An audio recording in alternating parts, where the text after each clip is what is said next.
আসসালামু আলাইকুম সম্মানিত দর্শক, আমি মোহাম্মদ কামরুল হাসান। আমার ফেসবুক আইডি যা পেজে রূপান্তর হয়েছে মোহাম্মদ কামরুল হাসান, এবং ইউটিউব চ্যানেল সচেতন সংঘের পক্ষ থেকে আপনাদের জানাচ্ছি অভিনন্দন আর স্বাগত জানাচ্ছি আজকের ভিডিওতে। এই বিষয় হচ্ছে, আজকে আমি আপনাদের জন্য নিয়েছি 2024 সালে একদম ভেজাল মুক্ত খেজুরের গুড় কোথায় পাবেন। আর এই ভিডিওটা করার জন্য আমার কয়েকদিন সময় লেগেছে। আমি স্টেপ বাই স্টেপ খেজুর গাছ থেকে রস পাড়া, সেই রসগুলো প্রক্রিয়া করা, তারপর গুড় বানানো পর্যন্ত ছিলাম। এবং এই যে আপনারা যাকে দেখতে পাচ্ছেন, এর নাম মিলন সর্দার। ইনি আজ প্রায় বিগত 30 বছর ধরে খেজুরের গুড় বানানোর সাথে সম্পৃক্ত। উনি নিজেই গাছ লাগান, অন্য মানুষের গাছও আপনার বর্গা বা লিজ হিসাবে নিয়ে লাগানোর পরে সেখান থেকে রস সংগ্রহ করে খেজুরের গুড় বানান। এবং তিনি চ্যালেঞ্জ করেছেন যে তার গুড়ে কোনো প্রকার ভেজাল দেওয়া হয় না, ভেজাল ধরতে পারলে 1 লক্ষ টাকা পুরস্কার দিবেন। আপনারা ইচ্ছা করলে আমি অ্যাড্রেস বলে দিচ্ছি, নাটোর জেলার বড়াইগ্রাম উপজেলার চান্দা ইউনিয়নের দিয়ারগারপা গ্রামের সর্দার বাড়ির ছেলে মিলন সর্দার। সে বলেছে যে দিন রাত নাই গোয়েন্দা গিরি করে না, যে কোনোভাবে যদি প্রমাণ করতে পারে যে তার গুড়ের মধ্যে অন্য কিছু মিশায়, তাহলে তাকে 1 লক্ষ টাকা পুরস্কার দেবে। এবং আমিও আশপাশে খোঁজ নেওয়ার চেষ্টা করেছি এবং দীর্ঘদিন ধরে ভিডিওটি করেছি ধাপে ধাপে। আমি আজকেও সেখান থেকে গুড় কিনেছি এবং অত্যন্ত সুস্বাদু, 200 টাকা কেজি নিছি। এবং গুড়ের বিভিন্ন কোয়ালিটি আছে, কোয়ালিটি ভেদের দাম, আপনারা সেটা নিতে পারেন। তবে আমিও বিশ্বাস করি যে আসলে সে গুড়ে কোনো ভেজাল দেয় না, এবং আমি আজকে সকালে সেটা নিয়ে খেয়েওছি, যথেষ্ট ভালো লেগেছে।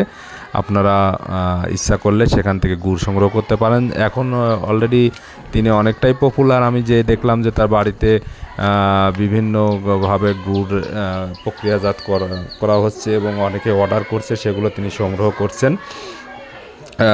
সেই গুড়গুলো প্যাকেজিং করছেন, দোকান থেকে যে বিভিন্ন বয়ম কিনে আনেন সেগুলো পরিষ্কার করে সেখানে রাখেন এবং সেই গুড়গুলো ডেলিভারি দেন। এবং বাড়ির উপরে যে কেউ গেলে তাকে প্রথমত তিনি খেতে দেন, তারপরে আবার বিক্রি করেন। তো অত্যন্ত পরিশ্রমের কাজ। তিনি যখন গাছে ওঠেন এবং গাছ থেকে নামার পরে প্রচণ্ড শীতে তার 1 ঘন্টা জামা খুলে থাকতে হয়, গা ঘেমে যায়।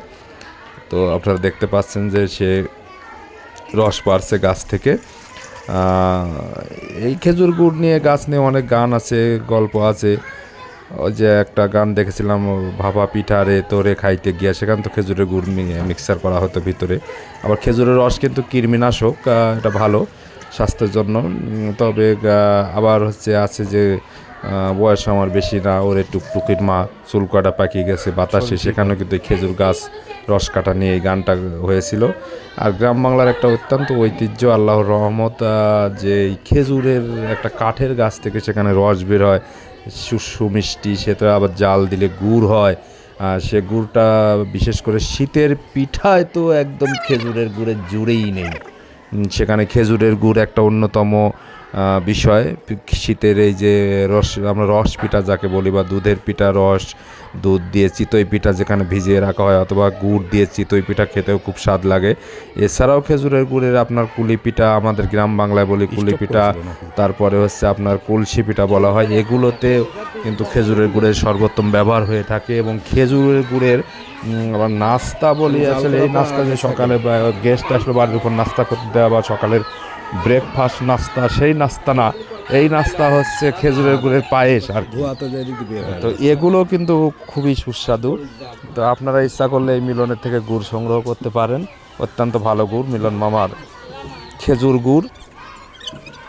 এবং এই যে প্রক্রিয়া দেখানো হচ্ছে যেখানে জাল করা হয়, তারপরে যে স্টেপ বাই স্টেপ তিনি রসগুলো প্রথমে সংগ্রহ করে, আমি দেখলাম যে আমার সামনে তিনি ছাকার পরে আবার সেগুলো যখন জাল করে একটা লাল অবস্থায় আসে, তখন আবার ছাকেন, তারপরে গুড় তৈরি করেন এবং তারা নিজেরাও খান। আর আমি এর আগেও বিগত কয়েক বছর ধরে তার থেকে গুড় কিনে খাই। আর শেষে আপনারা মোবাইল নাম্বার পাবেন সেখানে। আমি আশা করি যে বড়াইগ্রাম পার্শ্ববর্তী চাটমোহর উপজেলা পাবনা জেলার, এবং এখানে আটঘরিয়া উপজেলা, তারপরে এইসব উপজেলার জন্য সহজ হবে, কারণ কাছে 5-10 কিলো রাস্তা এসে আপনারা গুড়টা সংগ্রহ করতে পারবেন।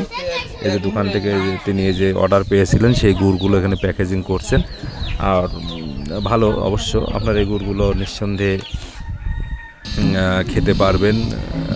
আমার তাহলে তারপরে অনেকেই নিয়ে যারা এই যে বাইরে থাকে, ঢাকা, রাজশাহী, চিটাগাং, দিনাজপুর বিভিন্ন এলাকায় যারা থাকে তাদেরও আত্মীয় স্বজনকে এই গুড় এখান থেকে সংগ্রহ করে তারা পাঠিয়ে দেন। যে আমার গুড়টা মেপে দিচ্ছে 2 কেজি গুড় 400 টাকা। আর মানবেদে একটু দেখা যাচ্ছে যে যেদিন কুয়াশা বেশি থাকে সেদিন হয়তো রসটা একটু ঘোলা হয়, সেদিন গুড়টা একটু খারাপ হয়, সেখানে হয়তো 20 টাকা কম। তবে দাম জিনিস যেটা ভালো তার দাম কিন্তু একটু বেশিই হবে, এটা নিয়মের কথা। আপনারা এইভাবে পরিষ্কার করবেন, সাবান দিয়ে পারবেন। আচ্ছা, মিলন মামার সেই বিখ্যাত খেজুরের গুড় স্বাদে ভরপুর। মানে মামার গুড় 100 কেজি অর্ডার হয়েছে না? হ্যাঁ, এনে কটটুক করে দিছেন? এটা 2.5 কেজি, এখানে 2.5 কেজি, 3 কেজি, 3 কেজি, 2 কেজি। বাহ, তো মেলা গুড় লাগবে এখনো।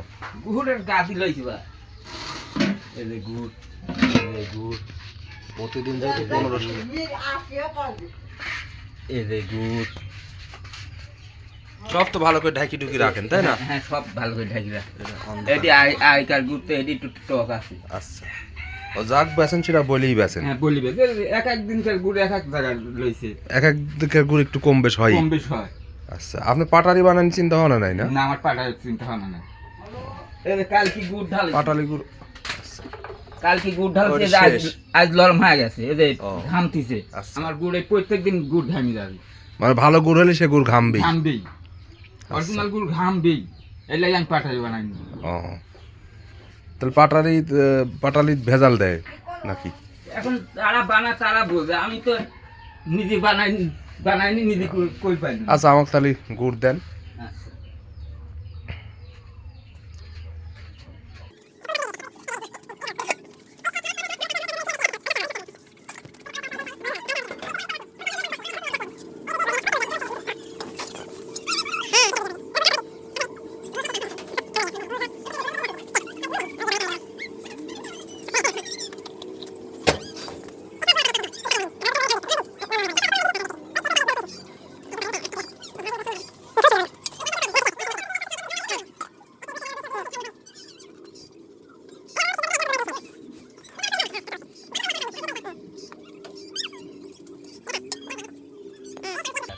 তাড়াতাড়ি গুড় দাও। দাম চাকরি সব, কিন্তু শাল পালাকে একদিন দেয়নি, কারণ হলো বেশি খালি পরে শাল পালে ক্ষতি হয়ে গেল। হ্যাঁ,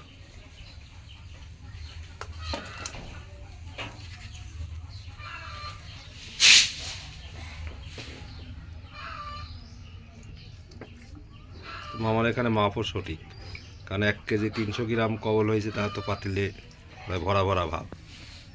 আমার দোয়া করে বা খালি হ্যাঁ। যেন আল্লাহ যেন এই সুপথে নিয়ে যায়, হ্যাঁ। কুপথে যেন না লে। এই ঢোক মাইপি থুইছি, তারপর যেই আসবি আসবি আবার অরিজিনাল মাইপি তাক দেখাতে হবে। না, তা ঠিকই আছে। এবার মামার মোবাইল নাম্বারটা কোন মনে আছে? মোবাইল নম্বরটা দেওয়া তো আমার মুখেই তো না।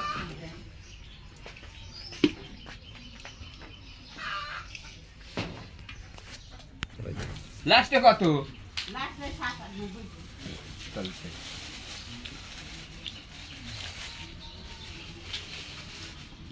তাহলে এই নাম্বারে ফোন দিলে আপনার সাথে যোগাযোগ করে পারবি, তাই না? হ্যাঁ, যে কোনো টাইম।